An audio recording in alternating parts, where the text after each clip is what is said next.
I was born in 1971, and I have to say the greatest honour of my life is witnessing the birth of hip-hop, which gave rise to EDM, to breakbeat. But if we go back to the origins, it all stems from these things. Decks tethered together to artificially elongate drum beats that people got from obscure rare grooves, from crate digging, breakbeats, drum breaks. My whole career, well, first a drum programmer and then a film and TV composer, I've been trying to get these aspects, these breaks, into soundtracks. The only problem is the limitations of using loops. They don't change, as the name would suggest. They don't vary in meter or pace. So I've always tried to make my own breaks that sound like legitimate stuff that I've found in some dodgy old independent record store. Yet there's something about them. They never sound like they haven't been made by some ginger bloke from Notting Hill. Until now.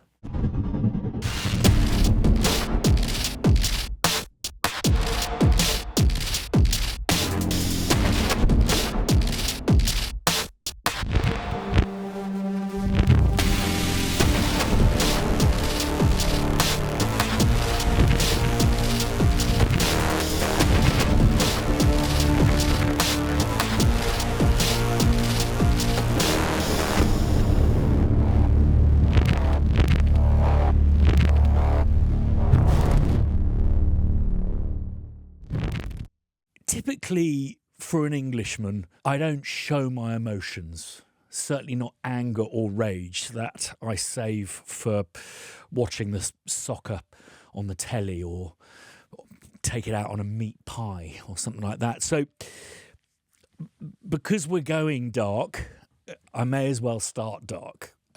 When I was losing my dad, when he was poorly, before he passed away, I found it very difficult to channel that stage of grief, the anger, the rage, not towards him, just, yeah, this is crap. And I discovered this guy on Instagram, Snakes of Russia, really related to his unique imagery, but this music that was just so fucking angry.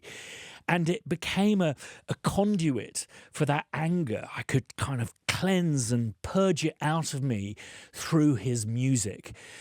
And it wasn't just like some cod kind of metal that you've heard. It was like the guy who was making it, who I since have learned is a gentleman called Joseph Holliday. It was like he'd been trapped on not even a cool planet, an obscure planet like Pluto or Uranus. He'd been stuck there for years, making this angry music, waiting to come home and exert his frustrations on us. It's so rare for us in this day and age to hear something new, unique, possessing such a singular vision. And it was just such a pleasure to bump into him on one of those composer walks that I've done in the past. I remember seeing him and going, it's scary, man. He's not scary at all, actually. He's a lovely individual, but who has a nose-to-tail approach to his music, starting from the raw materials and an understanding of what he's going to do with those, which means that at every step of the way, the end result is being considered. Recording, programming, production, and mixing. So when Joseph agreed to do a library with us, we wanted to make sure that we created the coupling of modular technology with drums, with bass, the use of LFOs to create stuff that sounds like it's sucking and being compressed and side-chained, and side-chaining that, to provide an environment that is true to Snakes of Russia. Any fans of Snakes will recognise the absolute filth that he peddles. So we've got a bunch of presets to get you started with, which I believe Joseph has programmed some of these, and so has Kieran. Presets are basically kit selections, poisons, macros, and effects that have been combined. You can tweak these and then save them. We've got save and save as there.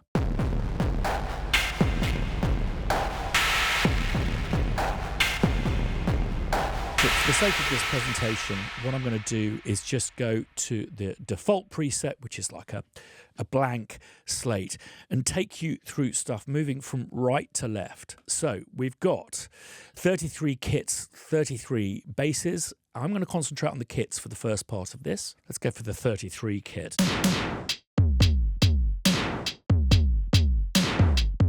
The word morph, mangle is so overused and tends to apply to adding serial effects, layers, if you will, a mixture of signals and distortions, that kind of stuff. Venom works differently in the way there are signals that are both in parallel and in serial that are all wired in the background in extraordinary ways. Instead of calling things like morphs or mangles, they infect the central nervous system of the sound that you've selected. So you select them either by turning this dial here or just clicking straight on these. You won't hear any difference at first because we have to change the amount of poison that we're applying to that signal. So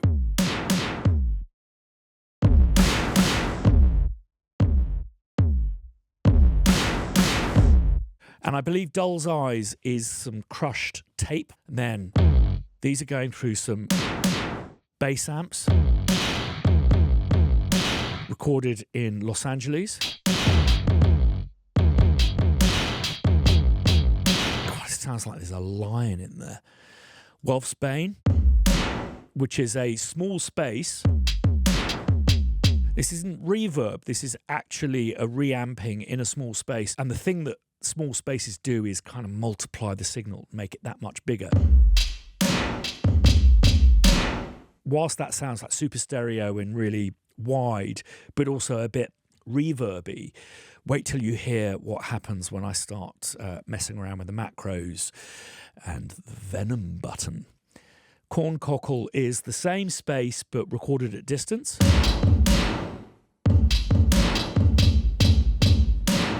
And, you know, it's just handy. You can put a little bit in there to increase the breadth of the sound. Dry. Halfway. Then we've got Snake Root, which is, I believe, one of the vintage plate reverbs at Seahorse Sound. Let's go all the way. And then Skyflower, which is some Rusty Springs, I believe, halfway. Oh, that's great. Rust and oxidization really affects the resonance of stuff like that. We can turn this knob either here, assign it to a controller, or indeed we've got these tallies here, which will tell you the numerical amount in bass 5, which you can also use to alter the levels. Right. It doesn't end there, though, with the poisons. There's also an LFO within. So it's a low-frequency oscillator that controls the amplitude of the poison to create all sorts of stunning effects that sound like side chains, that kind of stuff, but is much more linked to your Door of Choice's tempo. Envelope there, stutter.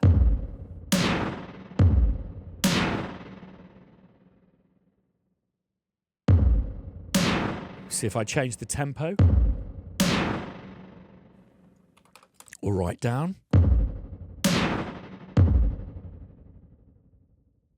We've got drift.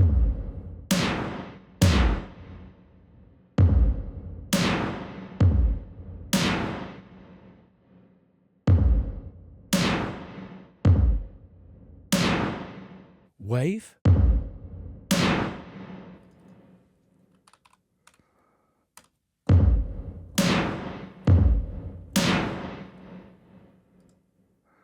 And triplet. I don't know about you, but for me as a media composer, switching to triplet time is a really important thing to be able to to do to alter the meter and pace of a scene. So if we go to maybe one of the other poisons.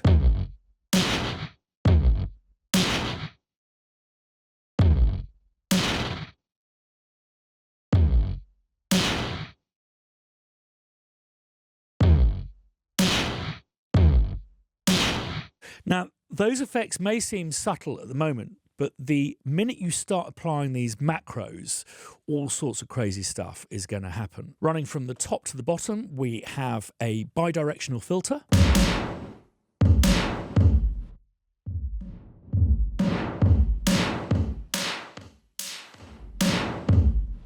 Then we have front-facing distortion.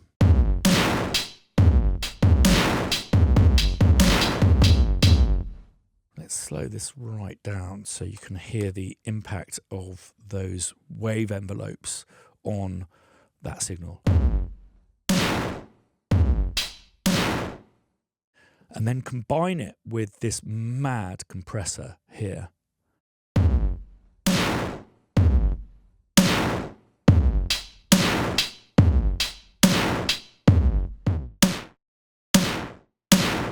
And then finally control over the voltage to the ADSR, so the amount of volume that the ADSR commands.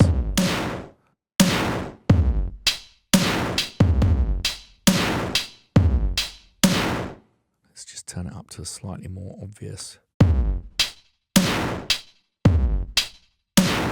Which brings us to this thing in the middle. And Cam, who is the madman behind the development process and putting this into a plugin, hasn't told me what this actually is. I think there's all sorts of stuff going on here. And then suddenly you're hearing the impact of those poisonous decays and how they're working with the envelope LFO.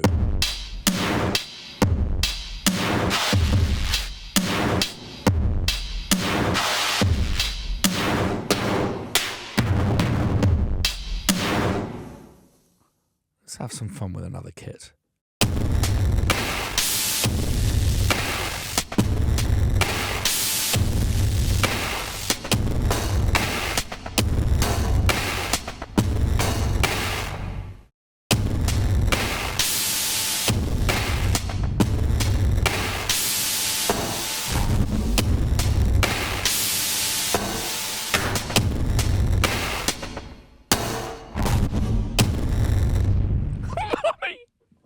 So exciting. I think if you do grab this, links are in the video description down below, you may want to say to your family you're not going to see them for a few days, because this is a rabbit hole from which we won't return for some time. So that's the Venom.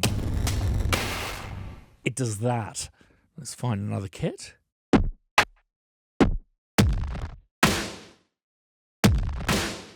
And go into the effects section. The way that these things are organized aren't just like your standard kind of contact effects thrown in. These have all been designed, algorithmically produced, and placed in a serial order that plays off all of these different parallel signals and magic that's going on. We've got our bypass buttons both here and also here.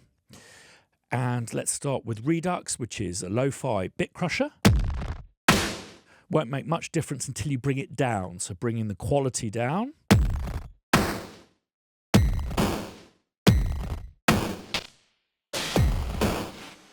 Reducing the number of bits.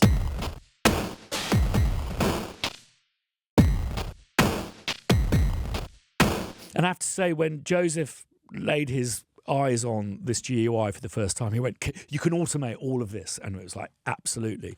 So I love the way that Joseph has created this mad, fucked up library and is immediately looking for ways to fuck it up even more.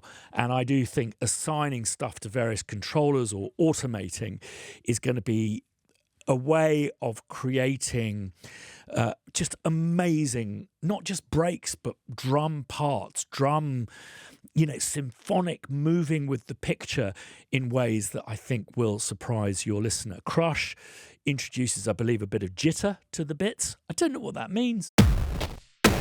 Without. Yeah, I think it just softens it a bit. I think it kind of makes the bits less uniform.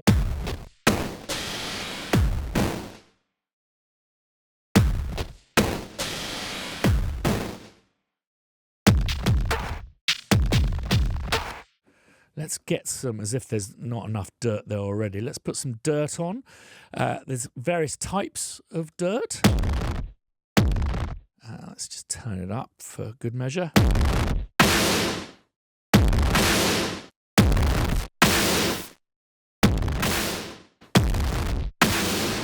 And we've got a tone control here.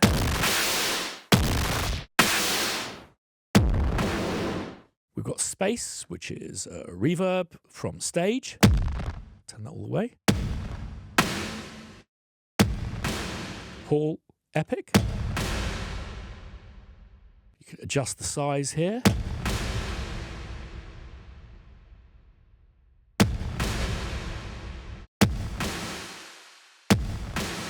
Great digital sound there. But something that makes this reverb extraordinary, and again, we'll come back to the Venom knob in a minute, is that you can animate the reverbs with another LFO.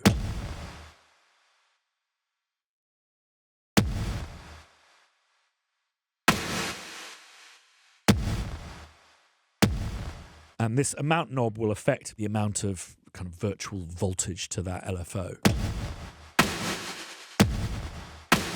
And again, we've got the triplets.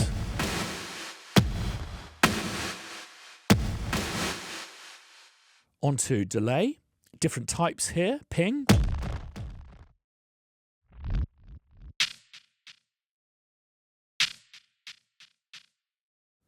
Different ways they pan around.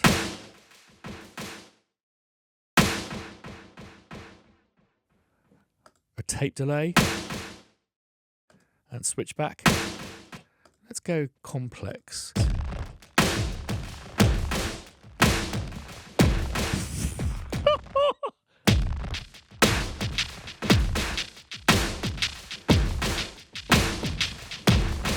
I'm doing absolutely nothing here, but it's how you get this feedback and what it makes you do. This is the whole bloody point of what we do. It's brilliant. That's a little bit of a filter on the regens, or repeats as they're called here, so more repeats.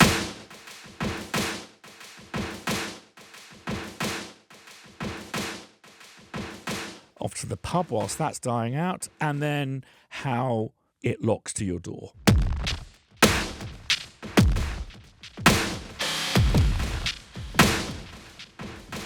And finally, Smash, which is a multi-band compressor.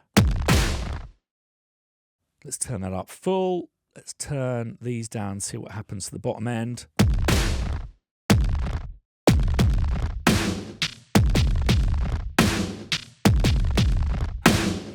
And then the high.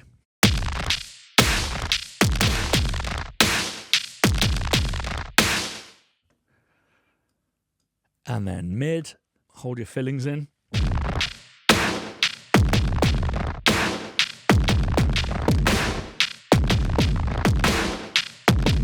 And because we should, should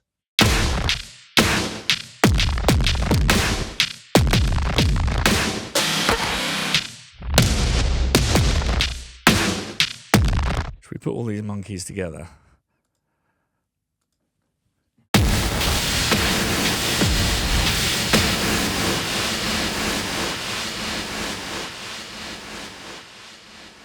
Right. Calm it down a little bit.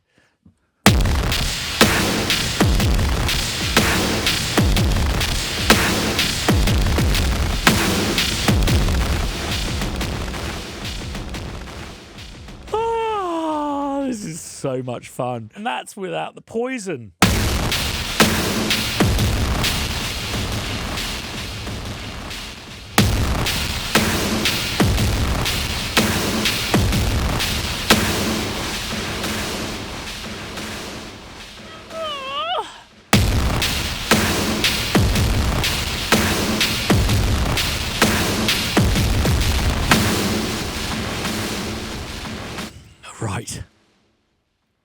don't know if I dare do this. Time to put Venom on.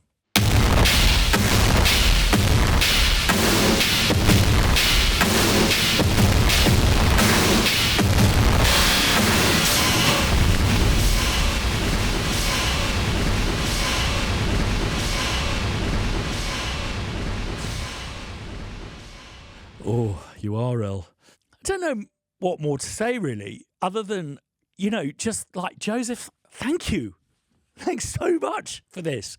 And congratulations to Cam, to Kieran, and the team that's put together this thing. I'm really excited. It's the first GUI I've made, and I overcomplicated things massively. But I've taken inspiration from stuff like Make Noise and have avoided over-labeling stuff first so people don't pre-prescribe, what I need on this is a bit of compression. Just have a play. Well, you just witnessed what a kind of surprise that was to me when I switched everything on. And I really am not doing anything bass. Okay, so I've gone back to default.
Good luck getting the dialogue through on that one.